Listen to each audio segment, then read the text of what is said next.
दोस्तों air circuit breaker का मैं स्प्रिंग चार्ज कर रहा हूँ जो 2500 एम्पियर का है 4 पोल का। आप ध्यान रखना 4 पोल का है ये।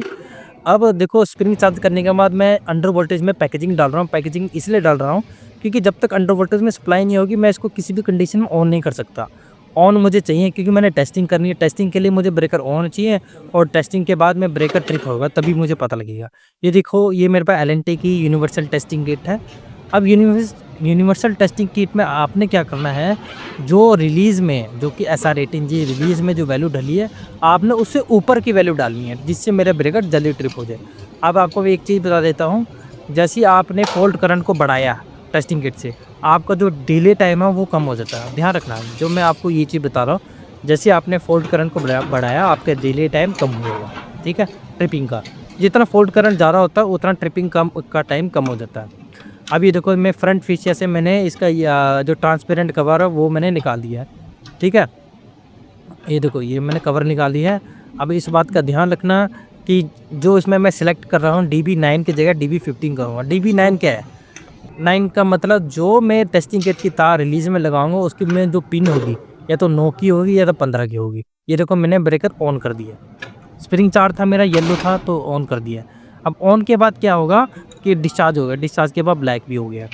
अब ऑन के बाद क्या होगा कि मैं टेस्टिंग किट से इसको कमांड दूंगा रिलीज़ ब्रेकर को ट्रिप कर देगा। अब ध्यान रखना, अब ये चीज़ हो रही है। ये देखो DB15 है यानी कि 15 पिन है क्योंकि 9 पिन का भी है इसमें ऑप्शन, 15 पिन का भी है।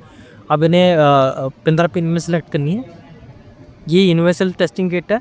इसमें जो मैंने पहले वैल्यू डालूंगा जो रिलीज़ में पहले से डली हुई है, फिर मैंने उससे ऊपर की वैल्यू डालनी है ट्रिपिंग के लिए। ठीक है, ये देखो इसमें मैंने जितने भी सेट 1 सेट 2 इसमें कोई एक सेट पकड़ना है। उसमें मैंने क्या करना है SR18G DB15 सेलेक्ट करना है।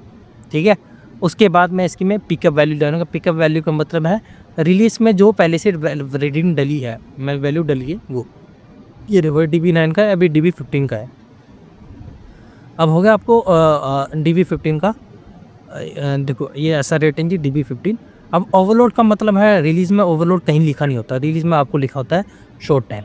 ठीक है, अब मैं पिकअप वैल्यू डालूंगा और रिलीज़ में जो मेरा पिकअप है वो 1 है। ध्यान से देखना 1 लिखा हुआ है। अब मैं इसको 1 ही डालूंगा पहले। 1 के बाद जो रिलीज़ में डिले टाइम है वो 2 है, मैं इसमें 2 डालूंगा। फिर इसमें टेस्टिंग की अपना टेस्टिंग की वैल्यू डालूंगा। टेस्टिंग अगर मेरा 1 था तो मैं टेस्टिंग इसको 2 और 2.5 कर दूंगा। मैंने इसको फॉल्ट करंट बढ़ा दिया यानी कि 1 का मतलब यह है कि ब्रेकर का फुल परसेंट 100%। अगर ब्रेकर मेरा 2500 एम्पियर का है ये वाला ब्रेकर तो ब्रेकर 2500 का है। अगर इसमें मैंने ढाई गुना दे दिया है तो ब्रेकर का 2.5 गुना करंट मैं इसको रिलीज से दे रहा हूँ। ठीक है, अब जैसे मैं टेस्ट बटन दूंगा ब्रेकर मेरा ऑफ हो गया। देखो ध्यान से, अब ये मेरा 82 मिलीसेकंड आया। अब देखो मैंने आपको ये चीज़ पहले बताई, जितना आप फोल्ड करना बढ़ाएंगे उतना मेरी टाइमिंग कम हो जाएगी। ठीक है, जितना मैं फोल्ड कर रहा हूँ होल्ड बढ़ाता यानी 2.5 से अगर मैं 4 बढ़ा देता ये होल्ड टाइम कम हो जाता। ठीक है, ये मैंने कर दिया। अब ध्यान देना मैं ऐसा जो मैंने अंडर वोल्टेज में पैकेजिंग लगाई है वो निकाल दूंगा। ब्रेकर को सर्विस में डालने से पहले उसकी पैकेजिंग निकाल दूंगा। ये देखो ठीक है। तो thank you for watching, please subscribe my channel practical basis theory. ऐसी ही आपके लिए वीडियो लाता रहूँगा। अगर आपको डाउट है तो प्लीज़ कमेंट कीजिए। Thank you.